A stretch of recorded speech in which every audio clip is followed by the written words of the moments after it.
traders here. This is Chris Capri, secondsguysforex.com. So this new video here is kind of a new adventure in terms of Ichimoku. I have some of the original Ichimoku pieces and works, and I've been getting them translated, and now that the material is getting translated, I'm able to spend a lot of time studying this material. And I kind of feel like an archaeologist who has a specialty in the field, and we discovered a new find that's kind of changing the way we look at things. It's not that the methods that we use are inefficient or not efficient or work or don't work. They work. I have lots of traders that are using them and trading successfully with them.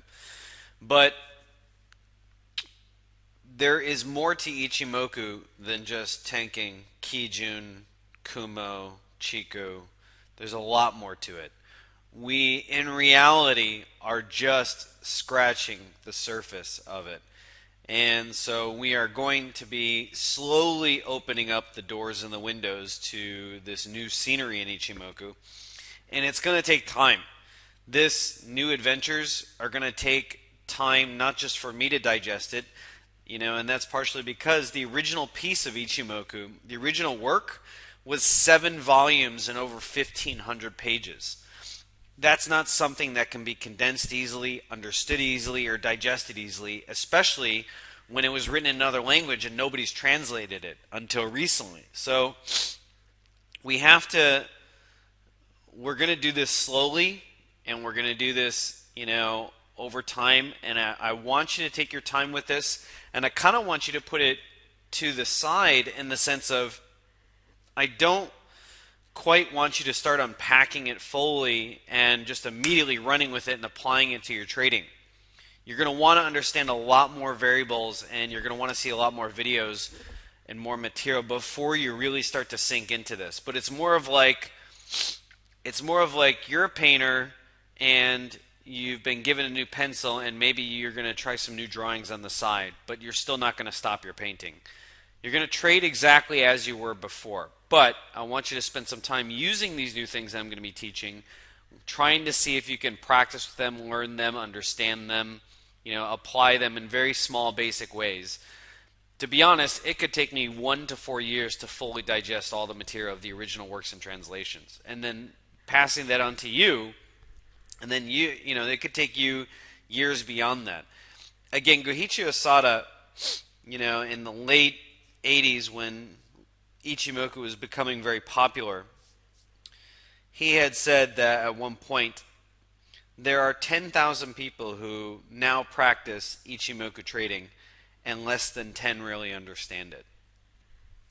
And that's because most people get caught up on just the Tenkin, the Kijun, the Chikou, or it's actually Chikou, the Kumo. They really get caught up on that being the be-all end-all of Ichimoku, and it's not the case. That is just the window to more of what's beyond this. And this video will be the beginning of opening these windows and doors. So we're going to give a brief introduction to the Ichimoku time theory. There are really 3 underlying pillars to Ichimoku theory, and we're going to talk about them, but time is one of them. And so that's what we're going to begin with in this video. I'm going to unpack just some basic elements to give you some things to think about, play with, work with, and then, maybe in the next few months I can start to dig more into Ichimoku time theory as I continue to dig into it further and further. But this is just a beginning. The main framework is this. Time is really the master in terms of Ichimoku theory. It's one of the most important pillars in governing Ichimoku theory. Time governs the market, and that's what Goichi Osada believed, is that time governs the market. And price really follows as a result of that. That things move in cycles. Time doesn't just dictate the seasons, doesn't just dictate how things move within our daily cycles and night, the moon and everything like that, how we move around the sun. But time really also dictates things in terms of the markets. And price will follow as a whole these cycles. There are 10 numbers in Ichimoku theory, 10 numbers in total. But there are 3 basic numbers which you are relatively familiar with, or at least two of them. And so these are the 9, 17, and 26. 9 and 26 you should be familiar, Tenkan and Kijun. 17 is a number you're not quite familiar with, but they had names for the basic numbers. These are the basic. Anytime I say basic numbers, this is what I'm talking about. 9 was considered one section, 17 was considered two sections, and 26 was considered one period. Everybody thinks that the reason why he used 9 and 26 had to do with trading weeks and how many days in a month, but it actually goes way beyond that. Goichi Asada actually himself spent 4.5 years studying Eastern and Western traditions and materials on time in every possible framework you could imagine. And after his 4.5 years of study, this is what he came up with, and was these numbers, and the number became his framework for his time theory. So this is basically his culmination of just 4.5 years of study. The Ichimoku numbers, there are 10 of them, as I said before. So the three basic ones, 9, 17, and 26, which is one section, two section, and 26, which is also considered one period, or three sections minus one, basically. You'll often find that you'll often see combinations of you take 2 of one, or you double something and it equals the next number minus 1 or plus 1. So if you look at 9 and 17, that does equal 26. 2 times 9 is 18, minus 1 is 17. If you were to look at several others, 17 times 2 is 34, minus 1 is 33. 42 would be 26 and 17 minus 1. 65 would be 33 times 2 minus 1. 76 would be 33 and 42 plus 1. So, a lot of these all kind of build into each other to some degree.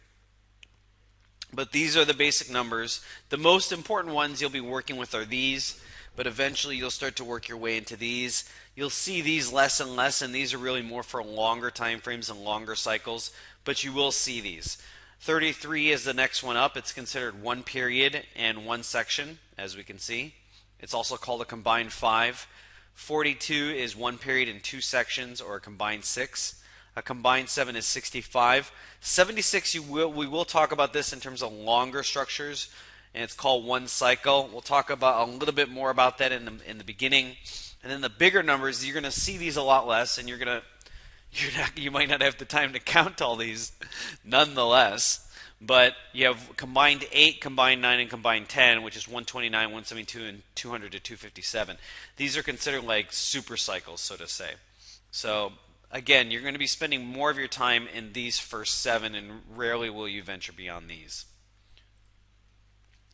To give a basic explanation of this, looking at the dollar yen, you can see I have some points marked here, A to B.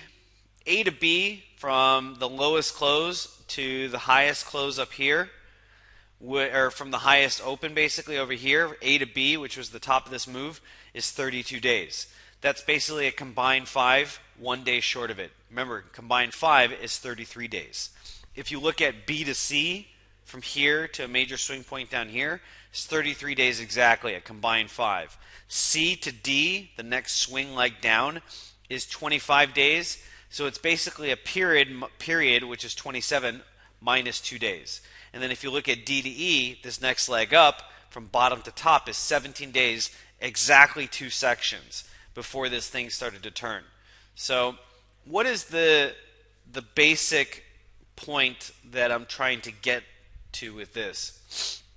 The basic concepts are that we don't want to look at these as a hard and fast rule. So these numbers can often indicate turning points. There's a greater probability that things will turn around these numbers, and you will start to, as things go on, you will start to kind of see these patterns. Hey, I noticed this pair tends to turn more around a 26 or a 17, more than a 9, or when this thing does pullbacks, and they're kind of corrective, they tend to be more towards a 9, a 1 section or something like that. You'll start to see patterns within pairs as things goes on, but don't consider it a hard, fast rule like it has to turn on 17. It's when we're getting close to that number that the probabilities increase that the market will turn. and usually turns happen very close to these particular numbers. That's the main point of that.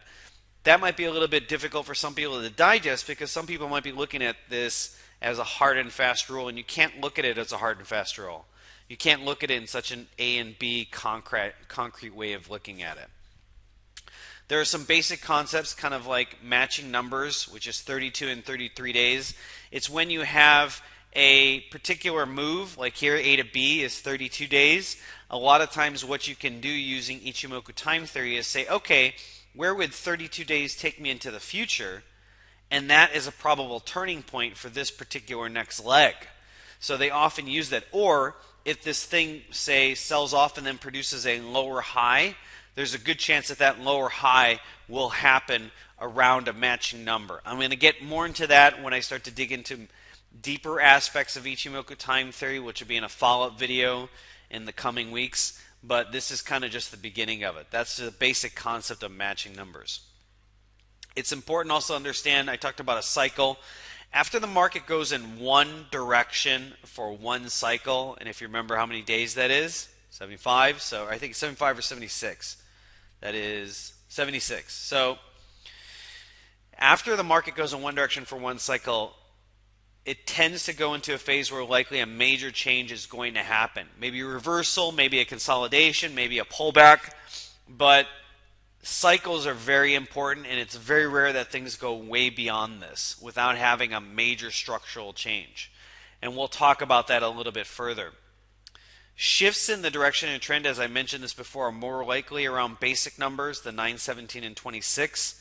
And when one period, which is 26, represents almost one movement, either an up movement or a down movement, this usually connotes or denotes something very unique about this particular thing.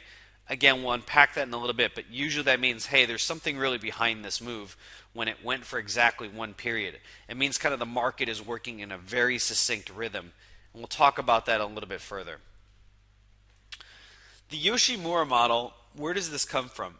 Hirokazu Yoshimura was a professor of physics, astrophysics, and astronomy at Tokyo University. And in 1979, he gave a lecture around the cycles of the sun. Now keep in mind, this was 10 years, actually 11 years after Goichi Usada published his theory of Ichimoku numbers and how time really denotes everything, and how these numbers are really behind everything that he saw and he observed.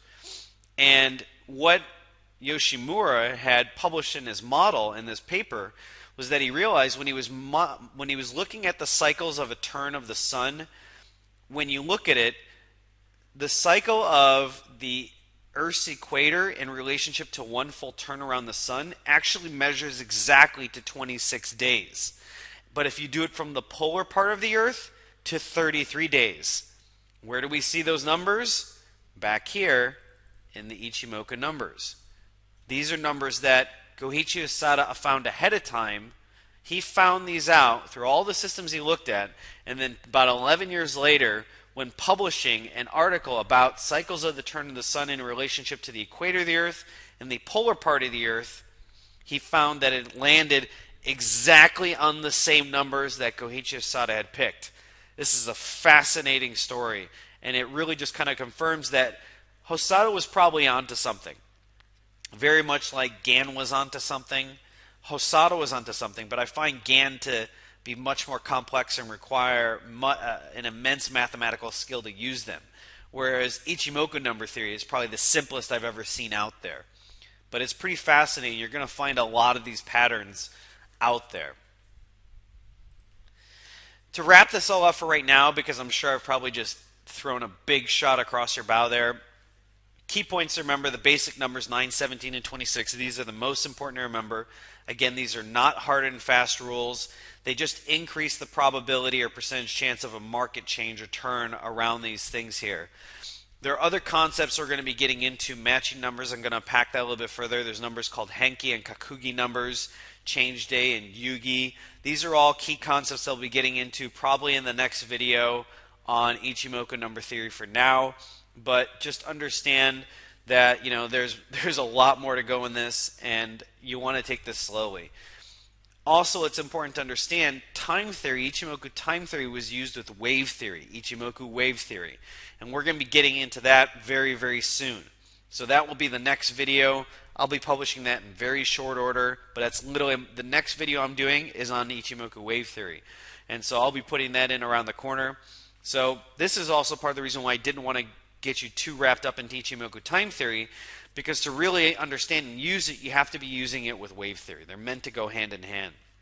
Really, there's three underlying pillars to Ichimoku. That's time theory, that's wave theory, and then that's price theory. And these could take, to be honest, it could take anywhere from months to years to learn these fully. The time theory and the price theory is probably more difficult. The wave theory is a little bit easier to understand because it's really much more visual. But to understand time theory, you have to understand wave theory. To understand wave theory, you have to understand price theory. To use wave theory, you have to use price theory and understand price theory. To use them all, you really have to understand them all. And they all go hand in hand with each other. So a lot more is coming. Again, the archaeologist who just found a new find and is still in translating all this material here. That's where I'm at right now with this. So that's pretty much it. I hope you enjoyed this. I hope you found this to be a very interesting, unique video on this introduction to Ichimoku time theory. I look forward to your questions on it. Until then, good luck trading, everyone, and I'll see you in the forum.